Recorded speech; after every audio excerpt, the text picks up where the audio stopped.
Let me tell you, as somebody who grew up with siblings, there is no more wholesome relationship than that of the Waterson children. Notice how I didn't use an old photo of me, my brother, and my sister from earlier? It's because when we were younger, we couldn't stand to be in the same room together. Nah, I'm just kidding. Mostly. But we definitely weren't anywhere near as close as our buddies Gumball, Anais, and of course our favorite marvel of evolution, the walking, breathing goldfish, Darwin. And how could you not love the pair of Gumball and Darwin? Gumball being the radical, unhinged one, and Darwin acting as the moral compass who always does the right thing in the end, even if he may put a little too much faith in his brother from time to time. But there have been some episodes in the past where Darwin has shed that goody two-shoes exterior, leading some people to believe that Darwin's moral righteousness is just a facade. I'm Jacob with Channel Frederator, and today we're venturing back into the town of Elmore to examine the question, is the amazing world of Gumball's Darwin actually evil? This theory was first posted to Reddit a while ago by the user 3Zekiel, who presents a pretty good argument for what seems like a patently ridiculous idea. Darwin is the most charming, good-hearted character who acts as the conscience of the show. He even says in the episode The Wicked that he doesn't believe in the concept of evil people, just ordinary people who do bad things because they're unhappy. So what's the deal? Well, while Darwin's shown to be a sweetheart for most of the show, there have been a few episodes where he's fallen off the deep end and shown a different side of himself. One that's mean, sadistic, and even a little cruel. And I'm not even counting the times where Gumball ropes him into morally ambiguous situations. I'm talking about 100% pure Darwin thoughts. So let's roll the clip, and what better place to start than the episode I was just talking about, The Wicked. Darwin's opinion on evil flips pretty fast when he realizes that Mrs. Robinson has no redeeming qualities, and Darwin moves on from this lost cause with grace by swearing to take revenge on her. Sure, alright, seems level-headed. Granted, she did almost kill him, and his revenge was to turn her into the police, but 3Zekiel points out that maybe the reason Darwin was so adamant that Mrs. Robinson had some good in her is because Darwin is also an inherently evil creature, he just also has a good side that he's able to showcase more often. You know, without revealing his true evil nature. A few other examples include the episode The Words, when Gumball teaches Darwin how to be a little more assertive, and then Darwin takes it way too far, alienating everyone he knows and openly reveling in it. There's The Kiss, in which Darwin designs Gumball a traumatizing obstacle course. Granted, it's for therapeutic reasons, but Darwin is downright giddy about torturing his older brother. You're enjoying this, aren't you?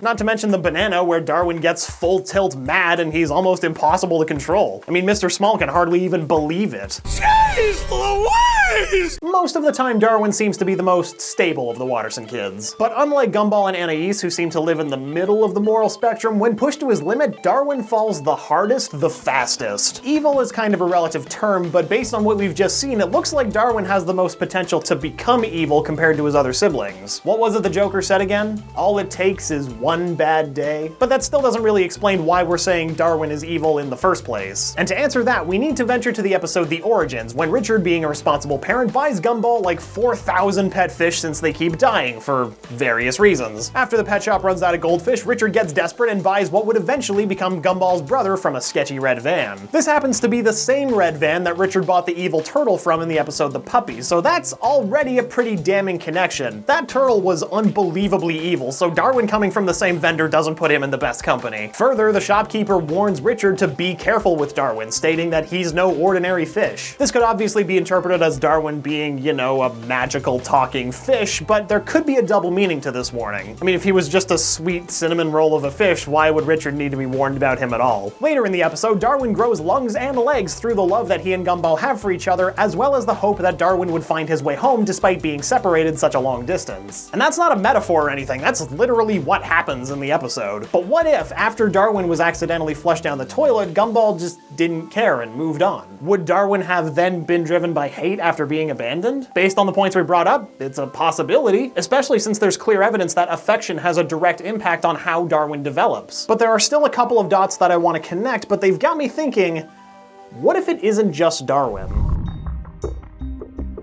So let's go back to that scene where Richard buys Darwin. That whole scene is a reference to the movie Gremlins, to the point that the shopkeeper warns Richard to not feed Darwin after midnight, even though it's kinda always after midnight, and to keep Darwin away from water, you know, even though he's a fish. Whatever, the warnings don't really make sense, but the shopkeeper probably just had Mogwai on the mind. But with that Gremlins reference in mind, we need to bring up the episode The Deal. In the episode, Richard goes on strike, abandoning his fatherly duties since he feels unappreciated by Nicole after she's given the Employee of the Month award. And the lack of attention has an interesting effect on the kids. They turn into gremlins. All of them, not just Darwin. Though Darwin being a magic fish may have been more susceptible to all this, which could be what the shopkeeper was warning Richard about. The episode then also throws in a bunch of Jurassic Park, Jurassic World references, but like, look at them, they're gremlins. And weirdly, this actually lines up with the original theory's line of thinking. Richard refers to the kids in this form as their natural unsupervised state. And the kids only got this way because Richard deprived them of attention and, in a sense, affection. He was able to calm them down though. Richard's kinda dumb, but he's far from a neglectful dad. So while yes, Darwin does have the capability to turn evil, this doesn't seem like it's something that's unique to him. A lack of love and affection can seemingly have an effect on anyone, just like an abundance of love and affection. You know, not unlike in the real world. Gumball just chooses to show love, or the lack thereof, in a much more literal way than the real world, where most of that effect is felt here.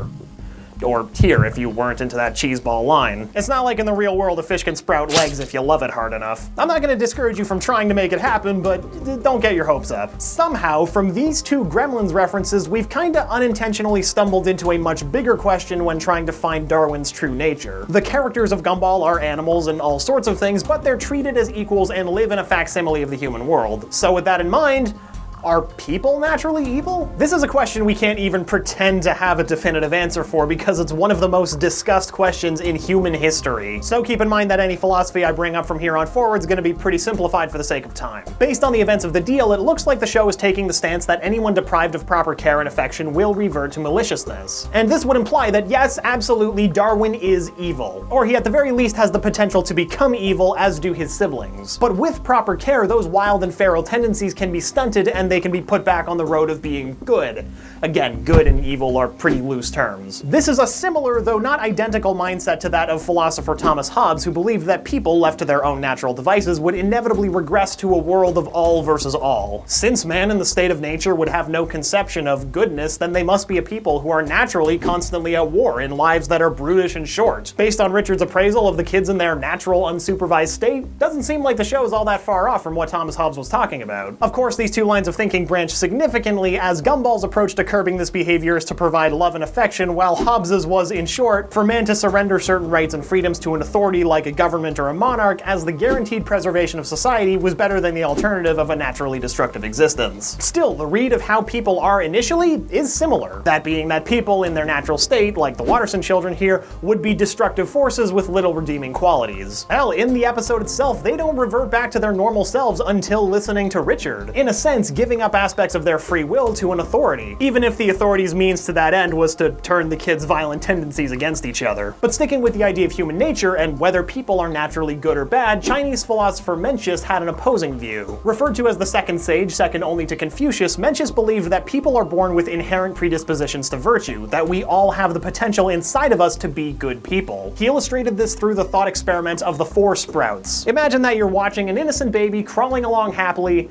and they're about to fall into a well, like they're a few seconds from that horrible thing happening. Mencius suggests that most people will probably do something to put that child out of harm's way, not because they might be rewarded later or for any selfish means, but because people possess 4 metaphorical sprouts that, when tended to, bloom into a virtuous person, not unlike gardening. The feeling of empathy towards the child is the beginning of humanity. The shame one might feel from failing to act, the beginning of righteousness. The adherence to societal norms, propriety, and in the sense of right or wrong, the beginning of wisdom. He of course didn't reject the idea that there are bad people, but he argued that if somebody is bad, that isn't the fault of human nature. Instead, it's a result of that person living in an environment that didn't encourage them to tend to their sprouts, not allowing them to grow fully. If a lush green mountain was then deforested and rendered barren by external forces, would it then be right to assert that the mountain is naturally barren? This is very similar to Darwin's philosophy at the beginning of The Wicked. Mrs. Robinson isn't a naturally evil person, she's just somebody who never allowed the sprouts of goodness inside her to flourish. While Hobbes's and Mencius's ideas are more representative of an absolute truth in human nature, there were others who took this idea from a more malleable perspective. Genevan philosopher Jean-Jacques Rousseau believed that the concept of human nature, and that the question of absolute morality in nature, is irrelevant because people existing prior to society would have no concept of good and bad. He believed that civilized society promoted corruption, as the more removed from the natural state humans became, the more value was placed on indulgence rather than core needs, needs, resulting in a society where we constantly compare ourselves to one another. He apparently predicted social media 250 years before it actually existed. He believed that art wasn't beneficial because it came from a place of vanity rather than our needs. He also believed that knowledge gave governments more opportunities to oppress people and restrict their liberties, and that civilization as a whole just caused a feedback loop of fear and jealousy among all people. Rousseau also believed that early humans, free from the shackles of any civilization, were more like chimpanzees, orangutans, or apes, and that any natural goodness they held was the same neutral goodness that we would attribute to an animal, driven by instincts and needs rather than wants and desires. A system of being that couldn't be described as good or bad. It's up to you to determine whether that's what's going on when the kids regress to their unsupervised state in the deal. They're a little more openly malicious than Rousseau seems to have claimed, but are they truly being evil, or are they more acting under the natural morals of wild animals, ones that you could ultimately call neutral? By the way, many of Rousseau's assertions that early humans were more closely related to wild animals, and more specifically their behavior being closer to that of apes, would be vindicated when another mind published his findings about evolution in his seminal work over 80 years after Rousseau's death. This, of course, was On the Origin of Species by Charles Darwin, the namesake of a certain goldfish who seems morally righteous, but might actually be a little more complex than we think. That's not to say that Rousseau's philosophy is the absolute truth, only that some of their ideas about the lifestyle of humans was supported by Darwin's findings.